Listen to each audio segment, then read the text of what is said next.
2024ની તૈયારીઓના ભાગરૂપે ભાજપ કેન્દ્રીય નેતૃત્વ એલર્ટ મોડમાં આવીને કાર્યક્રમની શરૂઆત કરી હતી, જેના ભાગરૂપે વિકસિત ભારત સંકલ્પ પત્ર 2024 માટે દેશભરમાંથી 1 કરોડ કરતાં વધારે લોકોના સૂચન સુઝાવ એકત્રિત કરવાનું અભિયાનનો રાષ્ટ્રીય સ્તરે 26/2/2024ના રોજ રાષ્ટ્રીય અધ્યક્ષ જેપી નડ્ડાએ દિલ્હી મુખ્યાલયથી અભિયાનની શરૂઆત કરાવી.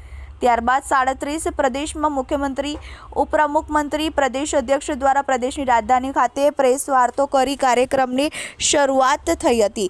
જ્યારે ગુજરાત ખાતે મુખ્યમંત્રી ભૂપેન્દ્રભાઈ પટેલ તેમજ પ્રદેશ પ્રમુખ CR પાટીલ દ્વારા ગાંધીનગર કમલમ ખાતે પ્રેસ વાર્તો તેમજ કાર્યક્રમનું લોન્ચિંગ શરૂઆત કરવામાં આવ્યું હતું અને પ્રદેશ સ્તરે લોન્ચિંગ બાદ તમામ જિલ્લાના કાર્યક્રમો શરૂ કરાયા હતા, જેના ભાગરૂપે દાહોદ જિલ્લા કમલમ ખાતે કાર્યક્રમ યોજાયો હતો, જેમાં ગુજરાત રાજ્યના કેબિનેટ મંત્રી કુબેરભાઈ ડિંડોર, સાંસદ જસવંતસિંહ ભાભોર, રાજ્યમંત્રી બચુભાઈ ખાબડ તથા જિલ્લા ભાજપ પ્રમુખ શંકરભાઈ આમલિયાર તથા મોટી સંખ્યામાં પ્રેસ મીડિયાના મિત્રો ઉપસ્થિત રહ્યા હતા.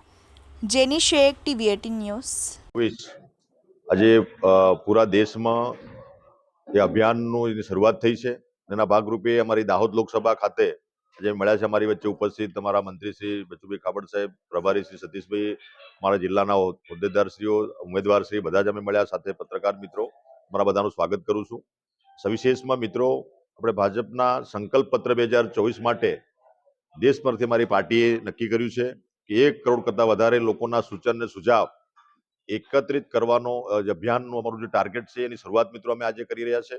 અને એના ભાગરૂપે દરેક લોકસભામાં 2 LED રથ જે ફરશે અને એમાં દરેક વ્યક્તિઓના, દરેક સમૂહના જે અલગ અલગ સમૂહ છે એમના તમામના સુઝાવ, સૂચન, સજેશન લઈને વિકસિત ભારત બને એમાં એમનું સજેશન જે આપવાનું છે આમ જનતા એ પણ આપશે. અને આપણા સન્માનીય દેશના પ્રધાનમંત્રી નરેન્દ્રભાઈ મોદી સાહેબે જ્યારે દેશની ધુરા સંભાળી 2014થી આજ દિન સુધીમાં 10 વર્ષમાં આપણી જે આપણો દેશ જે આર્થિક દ્રષ્ટિએ આપણે 11મા ક્રમ પર આપણે હતા અને એ આપણે આજે વધીને આજે 5મા ક્રમે આવ્યા છે. અને આ ત્રીજી ઇનિંગ છે. ત્રીજી ઇનિંગમાં દેશની જનતાએ મૂડ બનાવી લીધો છે અને આપણા વૈશ્વિક નેતા નરેન્દ્રભાઈ મોદી સાહેબના નેતૃત્વમાં ફરીથી હેટ્રિક થવાની છે. અને એમાં આપણા ગુજરાતની પણ 26 સીટો આપણે જીતવાના છે, બહુ લીડથી, 5 લાખ ઉપરની લીડથી. પણ દાહોદની સીટ પણ આપણે હેટ્રિક આપણા સન્માનિત જસવંતસિંહ ભાભોર સાહેબને આપણે આપવાના છે, પ્રજાજનો નક્કી કર્યું છે. અને એમાં આપણા સન્માનિત દેશના પ્રધાનમંત્રી નરેન્દ્રભાઈ મોદી સાહેબની જે ગેરંટી છે, આ મોદીની જે ગેરંટી છે, વિકસિત ભારતનો સંકલ્પ એ મોદીની ગેરંટી છે. અને એ ગેરંટી પૂરી કરવા માટે એમને જે યોજનાઓ બનાવી, જનધન યોજના અંતર્ગત જે આપણા 52 કરોડ લોકોને જે સીધી ડીબીટીના માધ્યમથી એને લાભ મળે એ મોદી સરકારની ગેરંટી છે. આપણી 12 કરોડ જેટલા આપણે શૌચાલય મિત્રો બનાવ્યા છે એ મોદી સરકારની ગેરંટી છે. 8 કરોડ જેટલા ઉજ્જવલા યોજનામાં આપણી માતા બહેનોને ધુમાડામાંથી મુક્તિ આપવાનું કામ કર્યું છે, મોદી સરકારની ગેરંટી છે. 80 કરોડ જેટલા આપણા જે લોકો છે એમને અનાજ પૂરું પાડવાનું પ્રધાનમંત્રી શ્રી યોજના અંતર્ગત મોદી સરકારની ગેરંટી છે. સાથે સાથે આપણે ખેડૂત સન્માન નિધિ મોદી સરકારની ગેરંટી છે. આ ગેરંટી સાથે અમે મિત્રો કામગીરી કર્યા છે અને તમામ એમાં જનતાનો સાથ સહકાર અમને મળી રહ્યો છે. અને સાથે સાથે મોદી સાહેબનું સૂત્ર છે સૌનો સાથ, સૌનો વિકાસ, સૌનો પ્રયાસ, સૌનો વિશ્વાસ. એ સૂત્રને સાચા અર્થમાં આપણે સાર્થક કરીને મિત્રો આગળ વધી રહ્યા છે. અને આપણા દાહોદ જિલ્લામાં પણ આપણે બધા જાણો છો કે અહીંયા 20 વર્ષ પહેલાની જે સ્થિતિને આજે ભારતીય જનતા પાર્ટીના શાસનમાં જે કામો થયા છે એ કામો આજે આપણે નજરે જોઈ શકીએ છીએ. એવું કહેવાય છે કે આપણો વિકાસ જે થયો છે આપણે તો માણીએ છીએ, દેશે જાણ્યો છે અને વિશ્વે વખાણ્યો છે મિત્રો. આજે વાયબ્રન્ટ ગુજરાતમાં પણ કેમ લોકો આપણે ત્યાં અહીંયા રોકાણ કરવા માટે આવે છે, એ સરકારનું કમિટમેન્ટ છે. અને મંડપ નવા નેવલામી ઉદ્યોગપતિઓ પણ આપણે ત્યાં આકર્ષાય છે અને રોકાણ કરે છે અને એનાથી રોજગારી ડેવલપ થાય છે.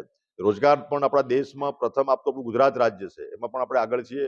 પણ મોદી સાહેબનું જે સંકલ્પ જે છે વિકસિત ભારત સંકલ્પ 2047નું આપણું ભારત વિકસિત બને, મહાસત્તા બને, વિશ્વગુરુ બને, એ દિશામાં અત્યારથી આપણા યુવાનો, આપણા માતા બહેનો બધા સાથે સંકલ્પ લઈને આગળ વધે. અને આપણે અમારી કોઈ જાતિ નથી. મોદી સાહેબનું જે સંકલ્પ છે, અમારી 4 જાતિ છે, યુવા, કિસાન અને મહિલા અને ગરીબ.